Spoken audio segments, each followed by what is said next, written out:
Gold prices start the week pushing higher, extending last week's rally that we saw off last week's lows on a dollar reversal. So the dollar, which has really been moving in strong into FOMC and even after FOMC, turned south late last week. Clearly, the debt ceiling has a lot of people scratching their heads here. The dollar, which had seen a very bullish track record after the Fed, quickly turned south. That's really what propelled gold prices higher. Taking a step back, gold prices since FOMC traded about 1780 all the way down to 1720 and then reversed higher. We got to about 1766, so we're in the mid 1760s, or about a 2.5% move off those lows. So at this point, gold prices trailing a little bit behind what we're seeing in the cryptos. Typically when the dollar sees a big move lower, gold sees a big move higher, and we have seen a significant move higher.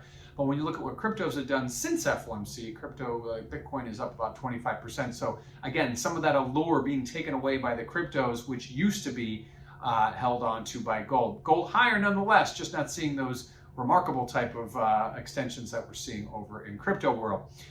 So what does that mean for volatility? Well, if you check out that CVol index over at cmegroup.com, you will notice that gold prices, historically, we see gold prices move higher, we see volatility higher. That isn't the case these days. When gold prices have moved lower recently, we've seen volatility move higher, and now in the recent price appreciation that we're seeing higher, we're seeing volatility go lower. So volatility, after moving higher on the sell-off in gold, now is starting to come off as we rally. Traded roughly sideways today. We did see prices move slightly higher, but again, volatility moving sideways. It'll be interesting to see what happens if this debt ceiling debate gets resolved. How will that react to gold volatility, given the fact that that's been a driver here of the dollar and of gold prices.